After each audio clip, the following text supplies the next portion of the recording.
Dalam teori, semua warga negara berhak untuk mencalonkan diri, dicalonkan atau sebagai peserta Pilpres 2024. Namun untuk menjadi calon presiden dan wakil presiden, tentu ada persyaratan yang harus dipenuhi, minimal usia di atas 40 tahun. Ini sesuai Undang-Undang Nomor 7 Tahun 2017 tentang Pemilihan Umum atau Pemilu.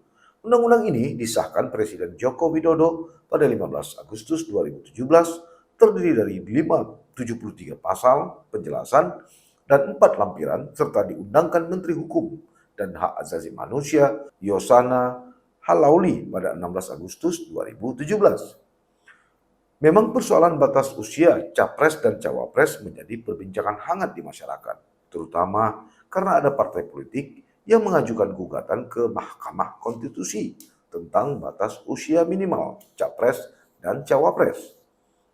Terkini, hasrat untuk merubah batas usia itu semakin menggebu-gebu setelah PAN dan Golkar bersama PKB berlabuh ke Prabowo Subianto sebagai calon presiden tahun 2024 mendatang. Hanya saja, pertanyaan yang masih menjadi teka-teki adalah siapa pendamping Prabowo sebagai Wacapres.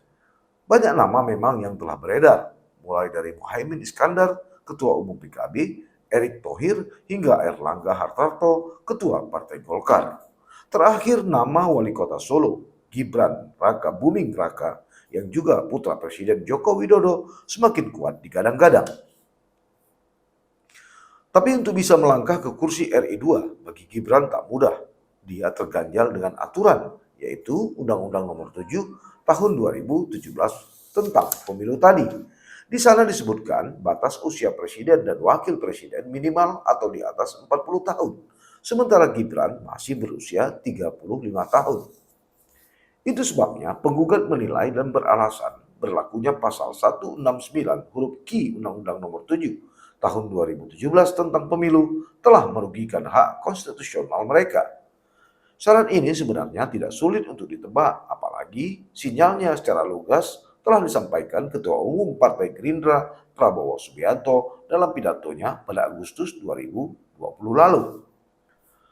Menteri Pertahanan ini berucap pengurus DPP Partai Gerindra akan dinominasi anak-anak muda, walaupun tokoh-tokoh tua tetap ada. Entah itu sebabnya, segendang sepenarian mewakili Partai Gerindra, Advokat Raka Ghani Pisani dan Yuniko Sahrir hadir di ruang sidang Mahkamah Konstitusi pada Selasa 8 Agustus 2023 lalu. Keduanya mendapat kuasa langsung dari Ketua Harian Sufmi Dasko Ahmad dan Sekretaris Jenderal Ahmad Mujani mewakili Partai Gerindra dalam sidang lanjutan gugatan uji material usia calon wakil presiden. Dalam perkara ini, Partai Gerindra bertindak sebagai pihak terkait atas permohonan dari dua kadernya pada 31 Mei 2023 lalu. Sidang lanjutan uji material Undang-Undang Pemilu ini digelar setelah Mahkamah Konstitusi menerima 3 permohonan serupa dari sejumlah partai. Pertama, diajukan Partai Solidaritas Indonesia atau PSI pada 9 Maret 2023, lalu Partai Gerindra pada 23 Mei 2003. Terakhir, kader Partai Gerindra, Partai Demokrat, Partai Kebangkitan Bangsa, dan Partai Nasional Demokrasi atau Nasdem pada 31 Mei 2023 juga mengajukan gugatan serupa. 3 gugatan itu pada intinya mempersoalkan isi pasal 169 huruf Q dalam Undang-Undang Pemilu yang menyebut bahwa batas usia bawah cawapres adalah 40 tahun. Para pemohon menganggap persyaratan usia cawapres 40 tahun merupakan ketentuan diskriminatif terhadap golongan muda. Karena itu, para pemohon meminta MK menyatakan pasal 168 huruf Q Undang-Undang Pemilu tidak memiliki kekuatan hukum yang mengikat. Tapi dari semua penggugat, Partai Gerindra disebut sebagai pihak yang paling ngotot dalam uji materi ini. Dalam 2 kali sidang terakhir di MK, wakil-wakil dari Partai Gerindra yang dihadirkan cenderung mendukung petitum pemohon agar MK mengabulkan penurunan batas usia bawah cawapres dari yang sudah ditentukan undang-undang.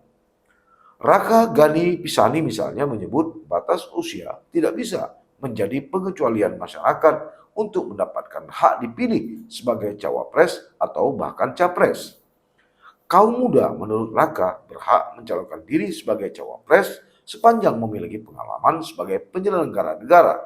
Walaupun usia di bawah 40 tahun, tutur Raka beberapa waktu lalu. Pada Selasa 1 Agustus 2023 lalu, Wakil Ketua Umum Partai Gerindra, Habibur Rahman, juga hadir sebagai kuasa DPR RI di Mahkamah Konstitusi. Dia mengungkap pandangan yang senada. Dalam keterangannya, Habibur Rahman banyak memberi contoh negara-negara yang menerapkan batas usia pemimpin negara di bawah 40 tahun. Misalnya Amerika Serikat, Brazil, Rusia, India, dan Portugal. Pemimpin usia muda, kata Habibur Rahman, bisa jadi jawaban atas tuntutan zaman yang kini semakin besar didominasi penduduk usia muda. Apalagi Indonesia juga tengah berada di era bonus demografi yang sebagian besar penduduknya merupakan usia muda. Sebagai kuasa DPR RI di MK, Habibur Rahman menyebut dalam perkara ini DPR RI tidak masalah jika MA mengabulkan petitum dari pemohon.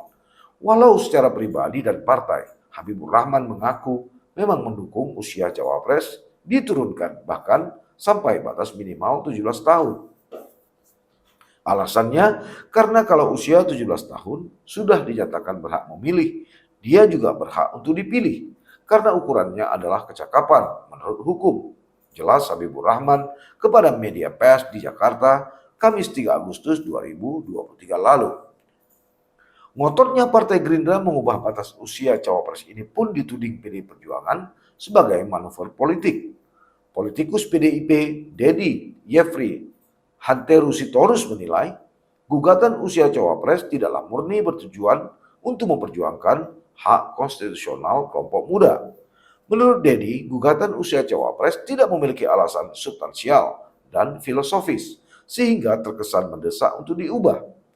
Para pemohon, Dedi menduga, hanya ingin memanfaatkan popularitas Presiden Joko Widodo untuk memenangi kontestasi politik di 2024. Dedi juga menduga gugatan usia cawapres ini berkaitan dengan upaya menjodohkan calon presiden tertentu dengan anak sulung presiden yang juga wali kota Surakarta, Gibran Raka Buming Raka.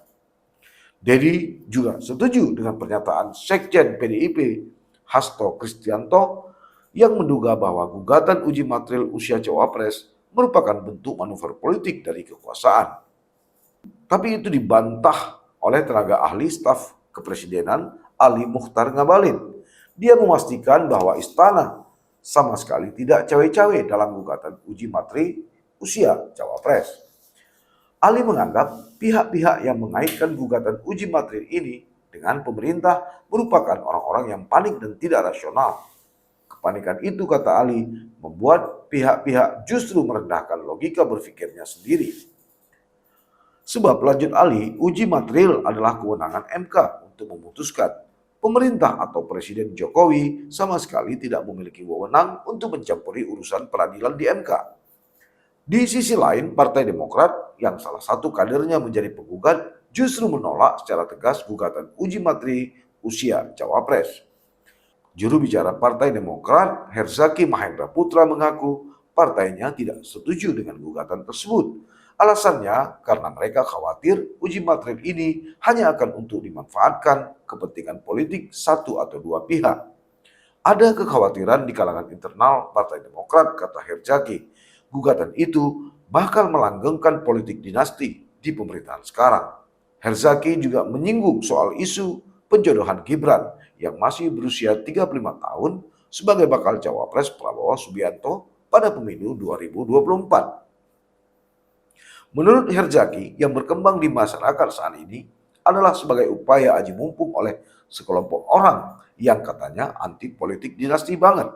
Tapi ketika ada anak siapa yang menjadi petinggi negara, malah mendukung habis-habisan. Bahkan mereka mendorong-dorong supaya maju menjadi cawapres. Begitu kata Herzaki. Belakangan Partai Gerindra memang diisukan tengah mendekati Gibran. Wali kota Solo itu berpotensi dipinang menjadi bakal cawapres pendamping Prabowo Subianto. Sejumlah relawan pro Jokowi juga kerap menjodoh-jodohkan Gibran dengan Prabowo untuk maju bersama pada Pilpres 2024 mendatang. Kabar ini semakin menguat setelah PAN dan Golkar merapat ke Prabowo sebagai capres. Ketua Umum Partai Golkar Erlangga Hartarto akhirnya buka suara juga terkait wacana munculnya nama Wali Kota Solo Gibran Rakabuming Raka sebagai bakal cawapres untuk Pilpres 2024. Ya ini kan the last capture, masih ada beberapa perkembangan, kata Erlangga di Komplek Istana Kepresidenan Senin 14 Agustus 2023. Namun, Erlangga yang merupakan Menteri Koordinator Perekonomian ini tidak menjawab secara tegas siapa cawapres yang diusung dalam koalisi 4 parlemen di DPR tersebut. Dia mengatakan urusan cawapres mesti melihat dinamika perkembangan selanjutnya. Hakim Mahkamah Konstitusi Satli Isra ikut menyenggol DPR dan pemerintah yang mengaku setuju dengan gugatan perubahan batas minimal umur calon presiden dan wakil presiden menjadi minimal 35 tahun. Menurut dia, jika klaim DPR dan pemerintah yang mengaku dan menyerahkan keputusan uji materil kepada mahkamah yang juga terkesan setuju dengan perubahan tersebut atau batas minimal usia capres dan cawapres 35 tahun, maka perlu ada uji materi, maka tak perlu ada uji materi di MK. Dia menyebut pembentukan dan perubahan undang-undang adalah kewenangan DPR dan pemerintah. Kalau DPR dan pemerintah setuju, mengapa tidak diubah saja? Tidak perlu melempar isu ini ke Mahkamah Konstitusi untuk diselesaikan. Kelihatan pemerintah juga setuju, diubah saja di DPR.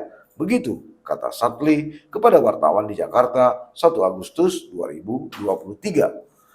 Pernyataan tersebut disampaikan Satli setelah mendengarkan keterangan dari DPR dan pemerintah ketika sidang uji materi Undang-Undang Nomor 7 Tahun 2017 tentang pemilihan umum. Ketika itu, Wakil Ketua Komisi 3 DPR RI Habibur Rahman menyatakan berdasarkan data Badan Pusat Statistik diperhitungkan Indonesia memasuki bonus demografi pada tahun 2020 hingga 2030. Pada waktunya, kata dia, jumlah umur produktif Indonesia menjadi 2 kali lipat lebih banyak dari jumlah usia penduduk Indonesia yang berperan penting dalam pembangunan nasional, termasuk menjadi capres dan cawapres. Lantas kemana arah putusan Mahkamah Konstitusi nantinya? Inilah yang masih ditunggu. Jika Mahkamah Konstitusi mengabulkannya, ini berarti karpet merah bagi Gibran menjadi calon wapres pada kontestasi Pilpres 2024 mendatang.